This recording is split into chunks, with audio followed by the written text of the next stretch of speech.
1988 yılında Amerika'nın St. Joseph şehrinin küçük bir kasabası olan Three Rivers'ta oldukça ilginç bir olay gerçekleşti. Genç bir annenin hayatını kaybettiği bu olay sonrasında polisin zanlı olarak şüphelendiği 2 kişi vardı. Fakat olayı aydınlatmak için yaklaşık 5000 kişi polis tarafından değerlendirildi. Ancak cinayetin yaşandığı aynı gün olaya oldukça yakın bir yerde trajik bir olay daha yaşanmıştı ve hayatını kaybeden kişi yine bir anneydi. Katili bulmaksa tam 35 yıl sürdü ve bu bir ölüme daha yol açtı.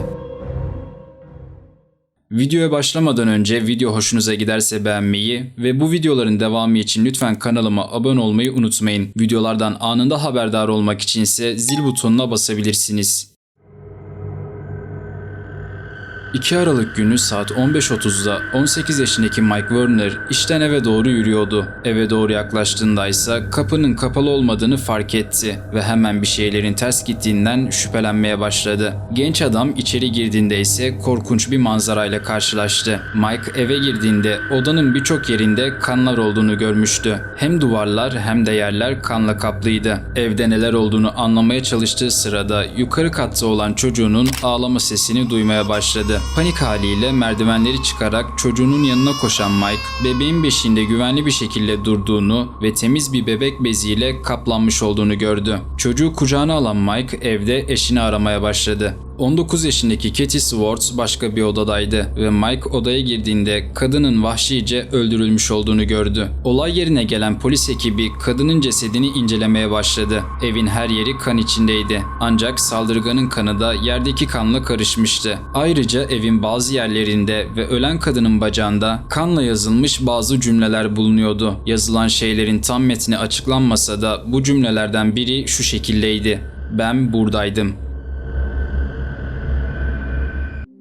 Polisler evde yabancı bir parmak izinin yanı sıra bir ayak izi de bulmuşlardı. Bu çıplak ayak izi katilin kendi yarasını kurbanın dairesinde yıkamış olduğunu gösteriyordu. Bu yüzden kendini temizlediği sırada farkında olmadan ayak izini de olay yerinde bırakmıştı. Ceset adli tıp tarafından incelenmeye başladığı sırada ise kurbanın boğazı da dahil olmak üzere çok sayıda bıçak yarası keşfetti. Bunun yanında boğulma izleri de bulunuyordu ve incelenen sonuçlara göre suçlu bunu çıplak elleriyle yapmıştı. Ancak kadının hayatını kaybetme sebebi kan kaybı olarak değerlendirildi. Aynı zamanda cesedin bazı yerlerinde savunma yaraları da bulunmuştu. Bu da maktulün şiddetli bir direniş gösterdiğini kanıtlıyordu. Yani saldırının nedeni açıkça görüldüğü üzere tecavüzdü. Polisler olayı aydınlatabilmek için evin yakınındaki tüm komşuları sorguladı. Komşulardan bazıları o gün kızın evinin yakınında tanımadıkları bazı insanlar gördüklerini iddia ettiler. Komşular yabancı bir kadın ve erkekten bahsediyordu.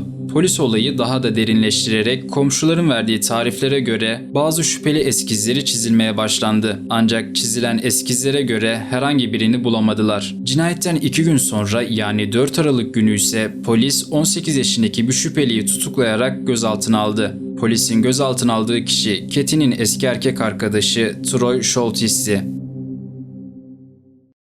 Troy cinayetle olan ilgisini reddederek o gün işte olduğunu söylüyordu. Troy'un mazereti birkaç tanık tarafından doğrulansa da polis işini sağlama almak için Troy'u yalan makinesine bağladı. Ancak Troy yalan makinesi testini başarıyla geçti. Yine de buna rağmen hapiste tutulmaya devam etti. 8 Aralık'ta ise Troy'un gönüllü olarak verdiği kanla olay yerinde bulunan kanlı izler arasında karşılaştırma yapıldı. Troy bu testi de geçerek tüm şüphelerden aklanmasına rağmen anca bir hafta sonra serbest bırakıldı. Tabii bunun sonucunda genç adam haksız yere hapiste tutulduğundan dolayı bir dava açtı. Polisin her şeyi bu kadar incelikle soruşturmasından sonra bu şüpheden payını alacak bir diğer kişi ise sevgilisini korkunç halde bulan Mike Werner olacaktı. Mike, Katie ile olan ilişkisinde bir sorun olmadığını ve önceki akşam Noel ağacını süsledikten sonra Katie'nin sabah 5'te kendisini işe uğurladığını söylüyordu. Yine de Mike ve tüm ailesinden parmak izleri alındı. Buna kadınlar da dahildi. Bunun yanında Kate'nin tüm ailesine de aynı işlemler yapılmıştı. Ancak yine de herhangi bir eşleşme bulunmadı.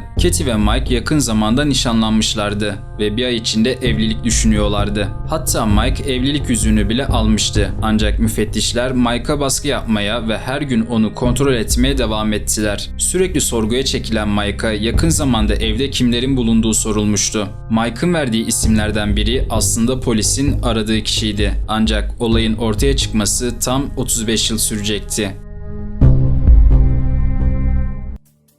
Three Rivers polisi olayı aydınlatabilmek için eyaletteki daha deneyimli meslektaşlarından bile yardım istemişti. Gelen kişiler hem olay mahallinde delil toplanmasına hem de soruşturmaya yardımcı oldular. Katil olduğu iddia edilen kişinin parmak izinin bulunmasıyla müfettişler bu delil sayesinde uzunca bir süre suçluyu bulmaya çalıştı. Zamanla DNA analizi karşılaştırma teknolojisi yaygınlaşmaya başlayınca onu da kullandılar. Toplamda iddia edildiği üzere 5000 kişi bu olaydan dolayı kontrol edildi. Ancak buna rağmen hiçbir sonuç alınamadı. Polisler bu sefer farklı yöntemler kullanarak Katie'nin ölümünden sorumlu olan kişiyi belirlemeye çalıştılar. FBI'ye ait Ulusal Şiddet Suçları Analiz Merkezi, suçlu olduğu varsayılan kişiye ait bir profil oluşturdu. Katilin bölgede yaşamış olabileceğini ve muhtemelen kurbanı tanıyan biri olduğunu düşünüyorlardı. Katie çoğunlukla evde vakit geçiren, sessiz, nazik ve kibar biri olarak tanımlanıyordu. Kızıyla ilgilenmek, avlanmak ve balık tutmak gibi oldukça normal şeylerden hoşlanırdı. Fakat yaptığı şeylerde oldukça yetenekliydi. Aynı zamanda bir ressamdı. Alkol veya uyuşturucu gibi kötü alışkanlıkları da yoktu. Herkese iyi anlaştığından dolayı bilinen bir düşmanı da gözükmüyordu. Ancak ilginç bir olay vardı. Katie'nin öldürülmesiyle aynı gün ve oldukça yakın bir saatte komşusunun kullandığı araç yoldan çıktı ve Saint Joseph Nehri'ne düştü. Arabanın içinde 24 yaşındaki Christina Sholton ve 4 yaşındaki kızı Sarah da vardı. Olayın görgü tanıklarından biri arabanın herhangi bir sebep olmadan durduk yere yoldan çıktığını ve suya doğru yol aldığını söylemişti. Kurtarma ekipleri hızlıca olay yerine gelerek aracı hızlı akıntılardan ve buzlanmadan kurtarmaya çalıştı. Ancak bu işlem neredeyse 30 dakikadan fazla sürdü. Araç kurtarıldıktan sonra Christina'nın bilinci yerinde değildi ve hastaneye kaldırıldıktan birkaç saat sonra ise son nefesini verdi. Fakat kızı Sarah mucizevi bir şekilde hayatta kalmıştı. Yaşanan bu trajedinin sebebi bugüne kadar bilinmese de olayın Katie'nin cinayetiyle aynı gün ve aynı saatlere denk gelmesi kafaları karıştırıyordu. Mike eşini kaybettikten sonra bu kayıp kendisini oldukça fazla kötü etkilemişti ve bu süreci oldukça ağır yaşıyordu. Annesinin anlattığına göre sürekli mezara giderek eşinin kabrine sık sık gül götürüyordu. Eşini kaybettikten sonra ise asla evlenmedi. Aynı zamanda alkolik oldu ve bununla mücadele etmeye çalıştı. Herhangi bir işte uzun süre tutunamadı ve 53 yaşında hala annesiyle yaşamaya devam ediyor. Çocuğunun velayetini ise kayınpederi David almıştı. David yıllar içinde torununu yetim bırakan ve kızına bunu yapan kişinin kim olduğunu öğrenmek için çabalamaya devam etti. 2012 yılında Katie'nin annesi Audrey katilin adını bile öğrenemeden vefat etmişti. Böylece David artık tek kalmıştı. Fakat 2022 yılında kendisi de sorularına cevap bulamadan hayatını kaybetti. Ancak 2023 yılında oldukça ilginç bir gelişme yaşandı. Dedektif Sam Smallcombe televizyona çıkarak bir açıklama yaptı. Sam aradan geçen 35 yıla rağmen bu gibi çözülemeyen davaları takip ediyordu. Televizyona çıktığında ise davayla ilgili ellerindeki tüm ipuçlarını tükettiklerini ve yeni bir teknoloji sayesinde bu davayı çözebildiklerini söylemişti. Davanın çözülmesine yardım eden kuruluş, ünlü soybilim laboratuvarı olan Outram adındaki bir şirketti. Bu ünlü şirket geçmişe dair bu gibi soğuk vakaların DNA analizlerini inceleyerek şüphelilerin kimliğini açığa çıkarıyordu. Katie'nin vakası içinde polisin elindeki tüm kanıtları alarak incelemeye başladılar. Laboratuvarda incelenen sonuçlar sonrasında eşleşme bulunmuştu. Ancak eşleşme bulunsa da kanıtlar %100 olarak eşleşen kişiyi göstermiyordu. Araştırmayı yapan kişiler buldukları kişinin 3 kardeşi daha olduğunu tespit etmişlerdi. Böylece onları da sorgulayarak gerekli adli işlemleri başlattılar. Bu değerlendirme neticesinde nihayet polisin yıllardır ellerinde bulundurduğu DNA kanıtları biriyle tam olarak eşleşmişti ve bu kişi 53 yaşındaki Robert Odell Waters'tı.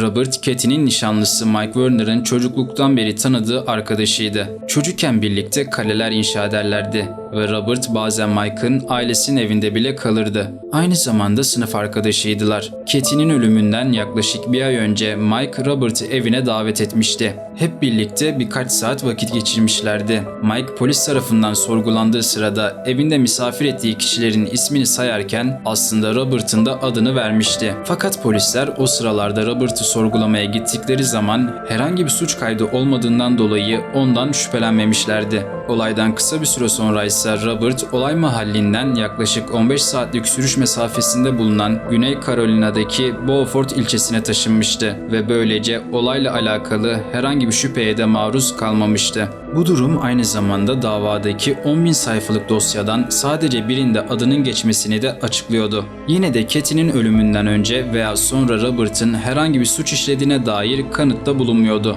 Robert ailesi tarafından sevilen biriydi. Yerel toplumun saygın bir üyesi olarak kabul ediliyordu. Hayatında da oldukça başarılıydı. $500.000 bir eve sahipti ve eşiyle birlikte yönettiği bir tesisat şirketi bulunuyordu. Fakat tutuklanması Robert'ın bu mutlu yaşamına son verdi. Tutuklanmasından bir hafta gibi kısa bir süre sonra, yani 6 Mayıs 2023 sabahı Michigan Eyalet Polisi'ne iade edilmeye beklediği sırada hücresinde ölü olarak bulundu.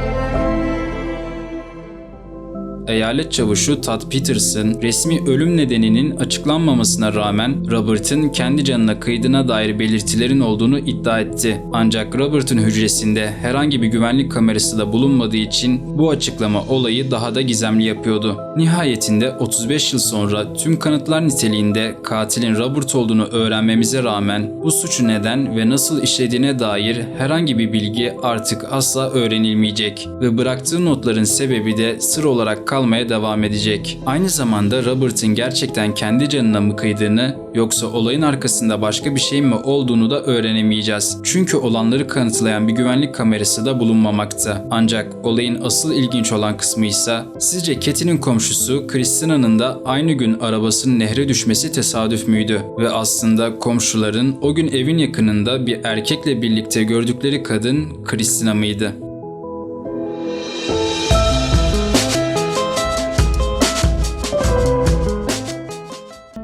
Video izlediğiniz için teşekkür ederim. Sonraki videolarda ve hikayelerde görüşmek üzere. Kendinize iyi bakın.